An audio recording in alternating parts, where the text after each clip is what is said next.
22 and verse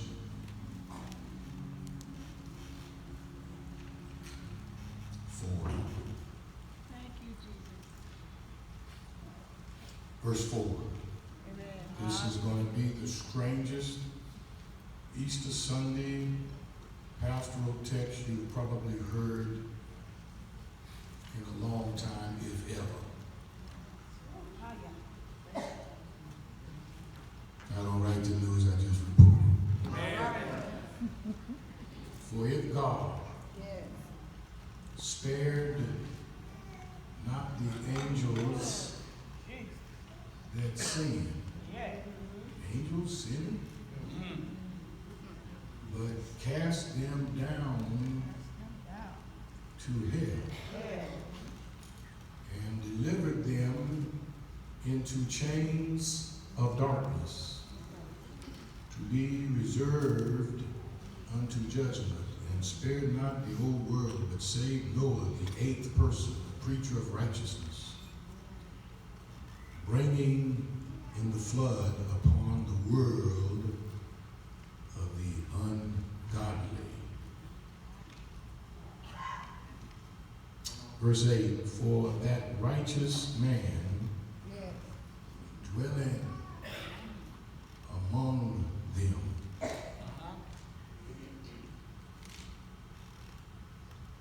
in seeing and in hearing, vexed his righteous soul from day to day with their unlawful deeds. Verse 9, the Lord knoweth how to deliver the godly out of temptation, and to reserve the unjust unto the day of judgment to be punished. Yes, sir. My. Yes, sir. Can you believe that? Yes. And if you turn the page to chapter 3 of said book, verse 3, knowing this first, that there shall come in the last days scoffers, walking after their own lust, and saying, where is the promise of his coming? Yes. For since the fathers did what? They all fell asleep. All things continue as they were from what? Beginning of creation. Yes. Then I'd like for you to come back to the first chapter of first letter of Peter, chapter 3. First Peter, chapter 3. You're in 2 Peter, go to 1 Peter. Verse 18. If you got it, say, I got it.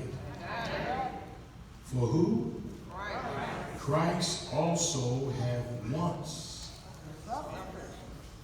suffered for sins, the just for the unjust, that he might bring us to God, being put to death in the flesh, but quickened by the Spirit. By which also he went and preached unto the spirits in prison. Yes. It's going to get deep. It's going to get deep. He went all the way to preach unto the spirits in prison, Yes, sir. which sometime were disobedient when once the long suffering of God waited in the days of Noah while the ark was a preparing, wherein few, that is, 8 souls, were saved by water. Verse 22, who is gone into heaven and is on the right hand of God, angels and authorities and powers being made subject unto him. Let the church say amen. I know you think we're in a unusual reading of the scripture. Usually we would read the 16th chapter of St. Mark, or the 27th and 28th chapter of St. Matthew, or the 22nd chapter of St. Luke, or the 21st and 22nd chapters of St. John.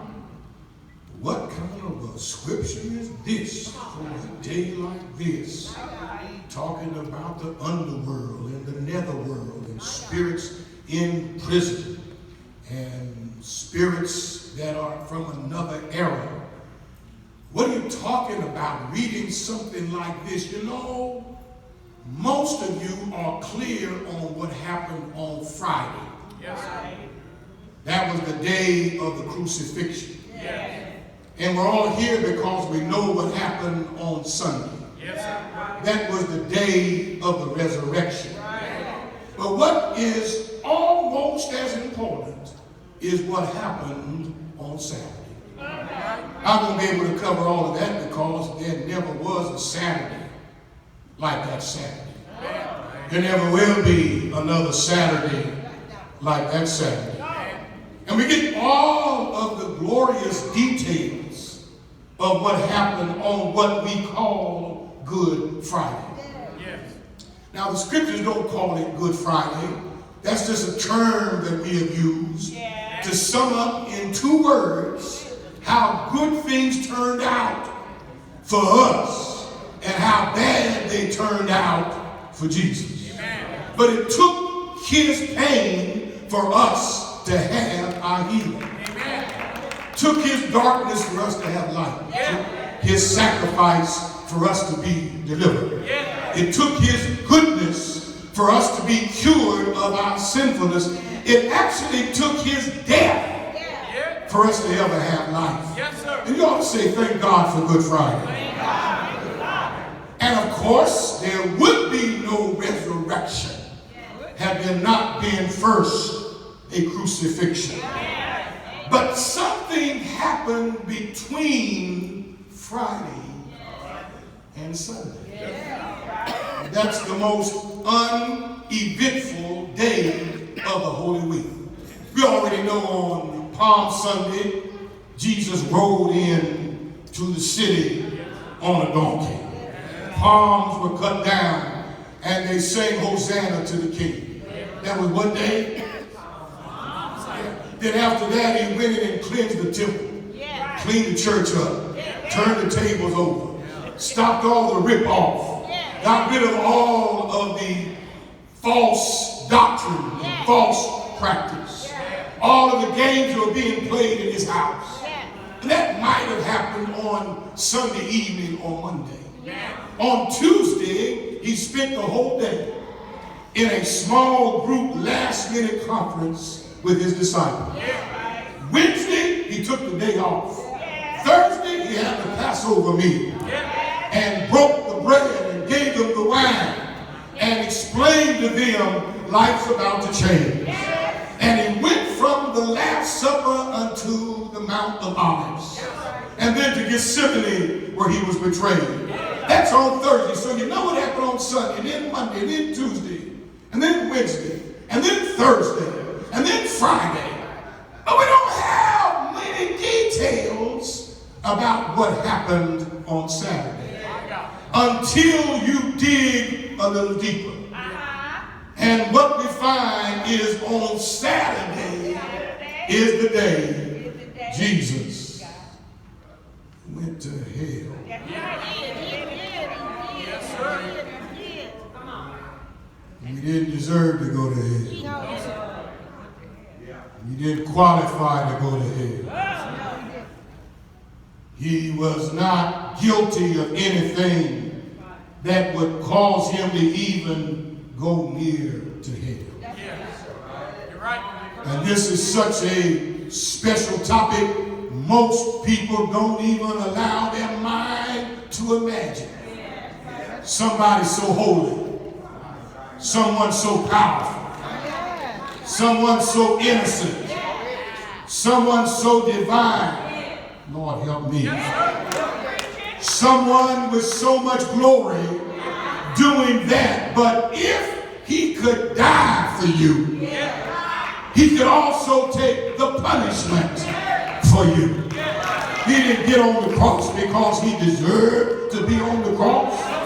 He didn't qualify to be on the cross. He had done nothing that would prescribe that he should even go near the cross. He did not go on the cross because of what he had done, but he went to the cross because of what we have done. And the same one that took the death of the cross because of his love for us also went to the pit of punishment to take the punishment for us so that we could live in the victory of the resurrection because of his great love for us. Say thank you, Jesus. I wouldn't be doing this today if I wasn't under orders. Well, you don't preach like this, not on Easter. In fact, I've been informed smart preachers don't preach on hell anymore anyway. And I'm about to think they're right because I seldom hear anybody preaching about hell. I hear them telling people to go there. I hear them cussing and putting hell in their language and talking about what kind of day it is, and talking about what's being raised, and talking about what a person is full of. It's amazing how people can cuss with the word hell, but not tell the truth about what Jesus did around hell. But I've been told that the smart pastors, there's a few topics you just don't need to get to. You just skip over them, talk about heaven, but not about hell. Talk about God, but don't talk about the devil. Talk about how much love we have, but don't talk about the wages of sin. I've already been told to talk about money, but don't talk about poverty. Talk about happiness, but don't talk about sacrifice. Talk about the crown, but don't talk about the cross. But if you really love Jesus, you got to tell the truth. The whole truth. Nothing but the truth. So help me God. And if you are ever going to appreciate heaven, you better understand how not to appreciate a place called hell. And I had my cell phone fired up with information. It died. I had my notes in my iPad fired up. It died. If I was superstitious, I would think maybe it would be best that I just tell you about the Easter Bunny and the colored eggs and call it a day. But I just received confirmation that this might be the best time. If I'm having all of this chaos and all of this opposition, if there are all of these hindrances, if there are all these stumbling blocks, maybe somebody needs to know that Jesus loves you more than you even knew. Maybe he loves you more than your imagination. He not only died because he loved you, he went to the depths of the lowest rung of torment because of you. Please tell somebody he must really love you. That's the question they asked Brother Gumbe.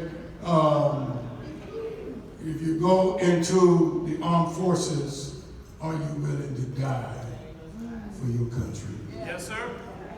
It's hard to believe, but they give you an oath when you become a member of the armed forces. Yes, sir. And without quoting the details, the interpretation is, I'm prepared not only to live, but to give my life for any enemies, domestic or foreign. Amen. If that's what it takes, I'll die for my nation. That's why the Army is not for everybody, the Navy is not for everybody, the Marines is not for everybody, the Coast Guard is not for everybody, and the Air Force sure is not for everybody. Because everybody is not willing to die. I really think that all mothers are really potential martyrs. Because actually a woman gets close to dying. Amen. Amen. Amen. And many have died birthing a child. Amen. I think that's a real underrated spirit of love and loyalty. Because for a woman to birth a child, well, it requires a deposit from the father. It does require a deposit. I wish I would say that counts. But a father does not really make the kind of risk That's right. that the mother has to make just to carry the child, That's right. let alone birth the child. That's right. Amen. Amen. Amen. By birthing the child, of course, now some will kill the baby rather than to put their own life in an inconvenience. But for a mother to say, if it takes everything in my body, God bless you, Sister Angela, wave your hand. Amen. God bless you. God bless you and the baby inside of you. And Sister Joy just had a baby this week. And we thank God for her. And if you listen to this by way of the internet, we're glad you just had your baby. Anybody else about to have a baby that you don't mind people know? You can look at y'all while I'm telling you how. A mother is really willing to risk her life for the child when they're a baby. Now, sometimes it changes when they get to be 16, 22. Still living in the basement at 46. Oh, no. Sometimes that changes, but if that happens, just tell your mama, remember when I was a baby.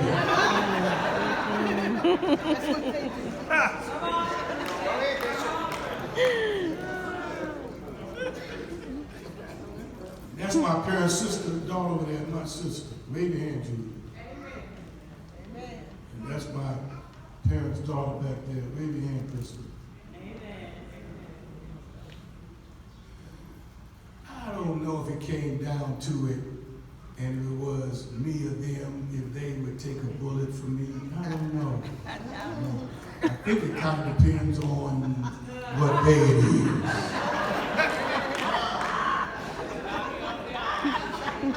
Oh, my goodness. Maybe we better ask the Lord, give us this day our daily bread. I think if it was necessary, I would take a bullet for Melody. I think I'd take a bullet.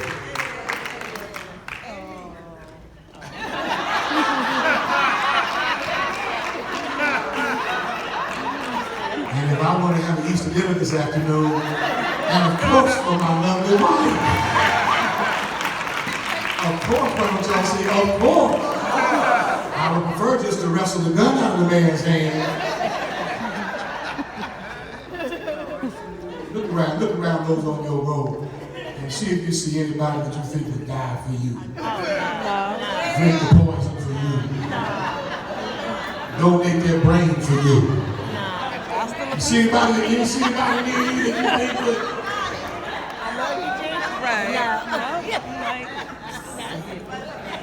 Guess what? You know what a good pastor does?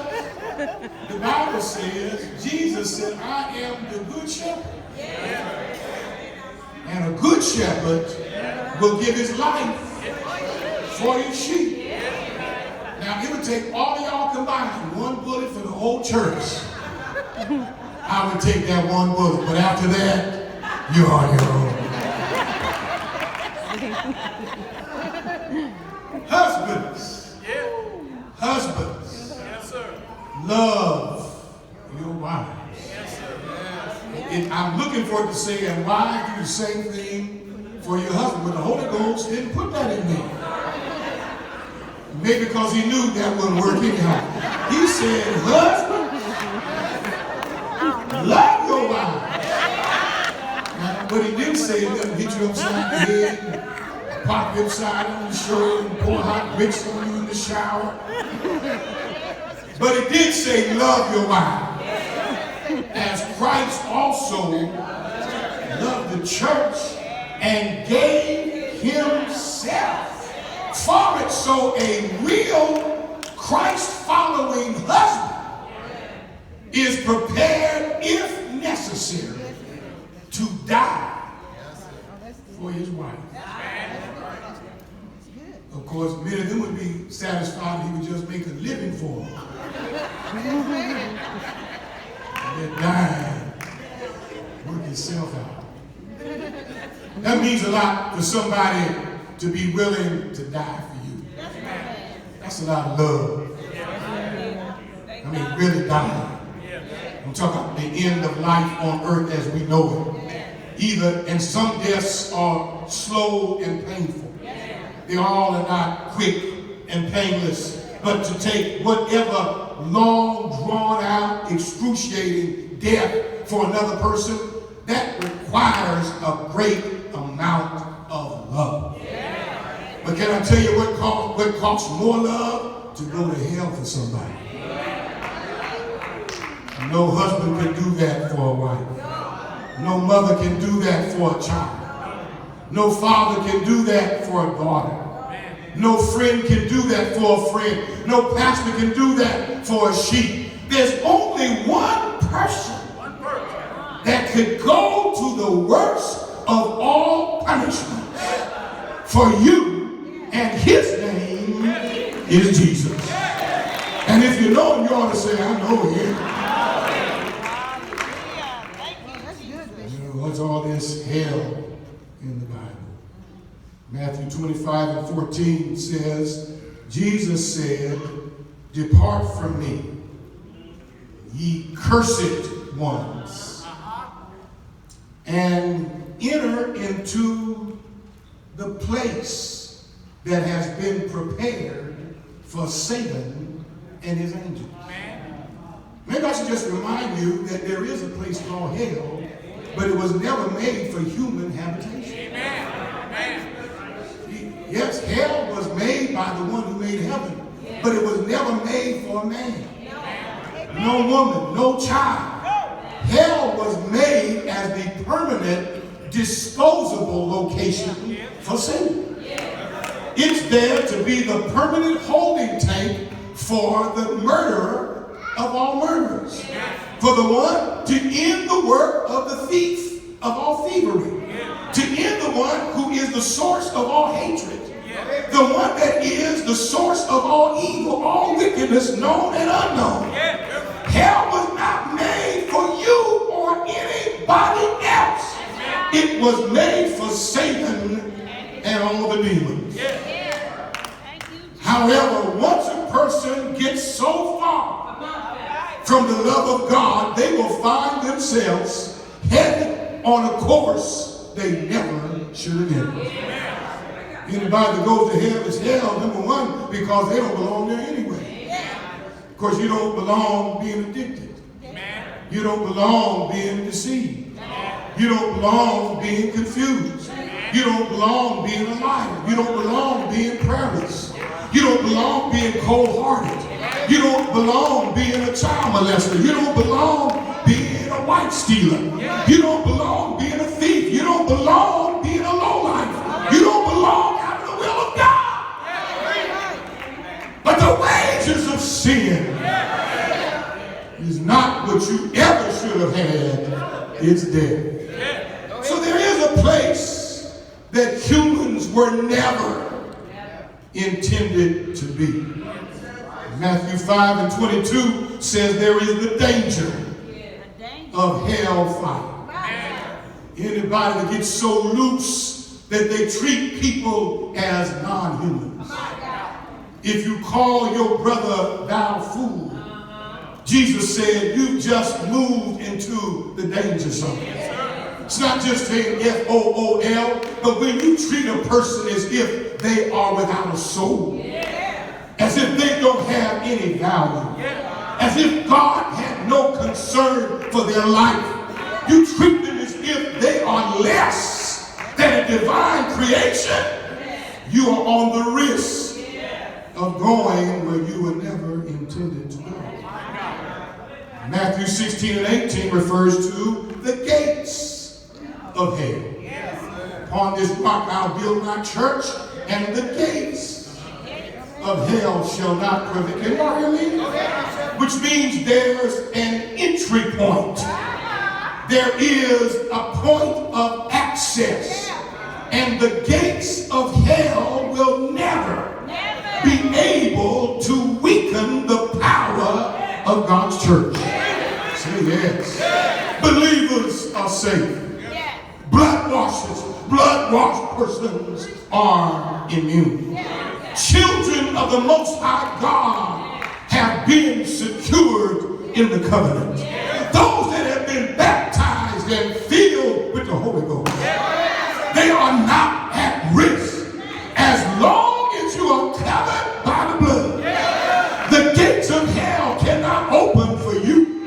They may open for somebody else, but there's no way a member of the body of Christ can ever be sucked into the vacuum of hell. Say yes, Lord.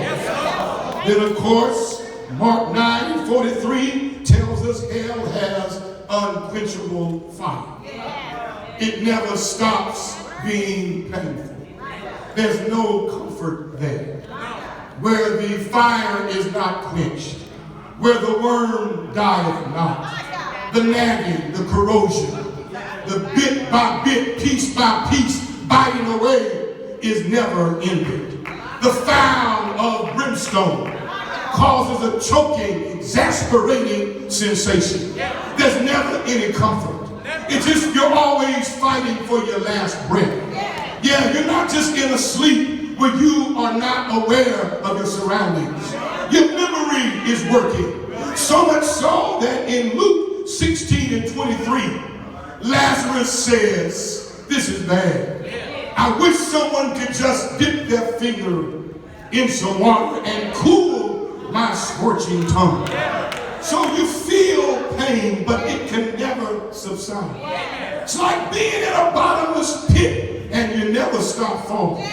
The smell is one that causes you to feel as if you're suffocating. The odor is toxic and one that is worse than any form of nausea. The worm-like sensation is if you can never be free from insects that continuously are eating at your self of identity. You don't have a physical body, but you have all the sensations. And you're all by yourself. There's no partners there. You hook up with nobody. No gang members are there. None of your cousins are there. Nobody you get your dirt with is there. Your mama can't be there. Your worst enemy can't be there. It's a place of darkness. So much darkness. Jesus called it outer darkness. No darkness like that darkness that with all the fire, you can't even see the flame. With all of the brimstone, you can't see the smoke. And God, that's the one place that God ever made that he's never visited. The baddest thing about hell is God is not there. There's no praying in hell. You have memories of regrets, memories of lost opportunities, memories of all of your shame, memories of condemnation. But there's no forgiveness, no communication, no mercy in hell. But on Saturday,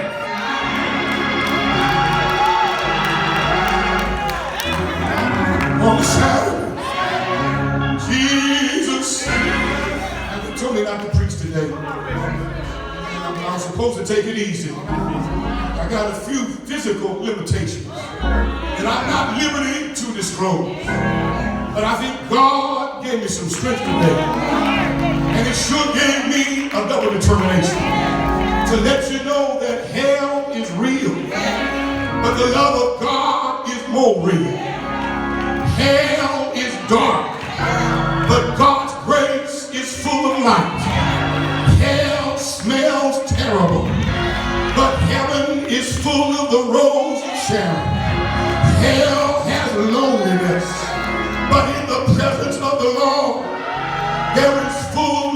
joy. Hell has guilt and hell has shame, but there is therefore now no condemnation for those that are in Christ Jesus. Say yes. Hell is a nightmare, but in his presence there is a dream come true. Say yes. I'm so glad. I'm about to finish, y'all, but can I tell you, I'm so glad that the same Savior that took my sins, took my stripes, took my venom, took my reproach, took my shame, took my cross, he took my hell, that I might have life. Say yes.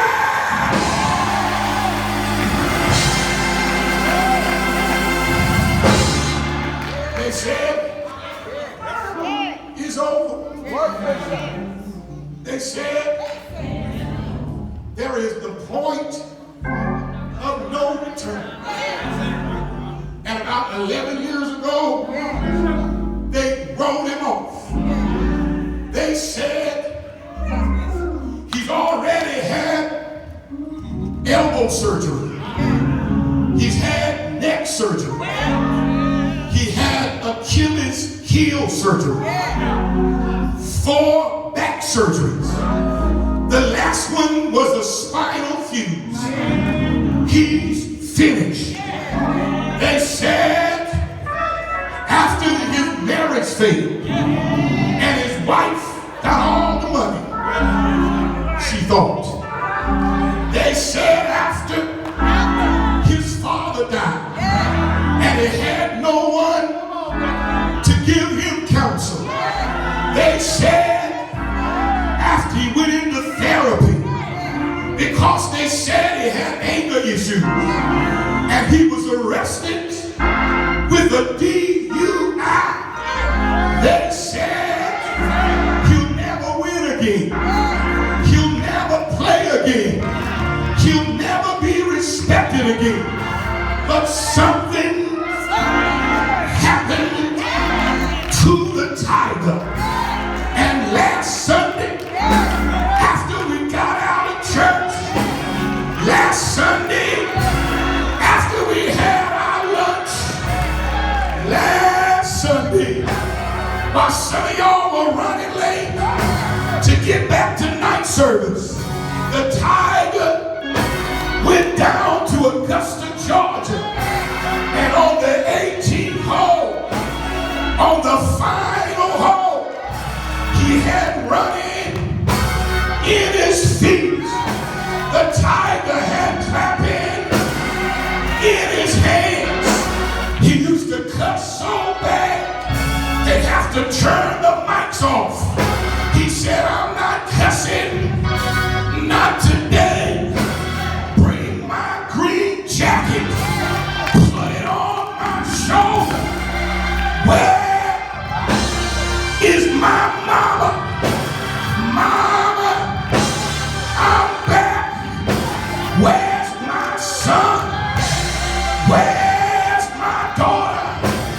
I'm back. Where are all of my critics? Where are all of my haters? The tiger is back.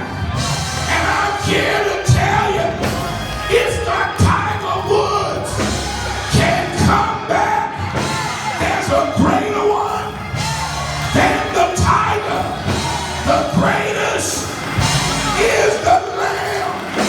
The Lamb went to hell to bring you back. They hung him high.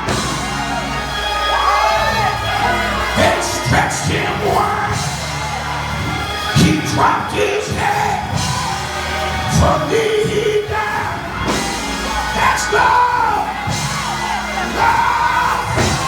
He got the keys of death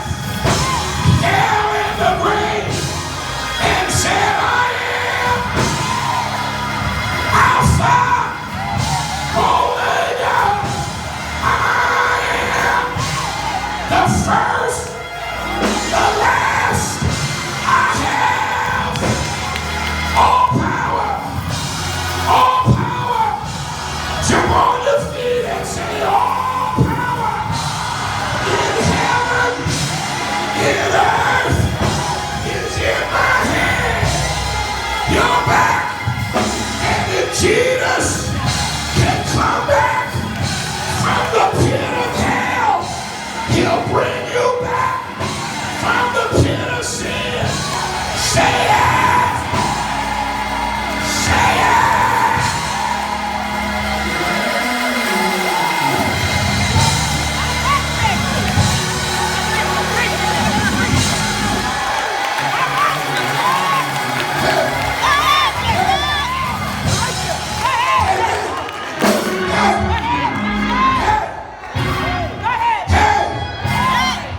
I just want to tell you 2 words. Jesus, he's back. He was dead. He's back. He was buried. He's back. Went to Saturday's hell. Tell somebody he's back. Give somebody a sanctified high five. Tell them he came back.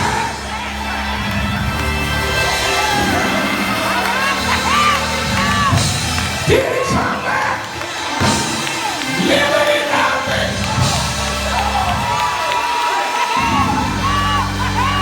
Dying and saving. Buried. Buried.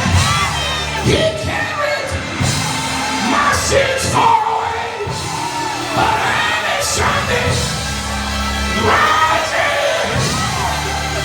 Justify me, free me forever. One day he's coming. Shall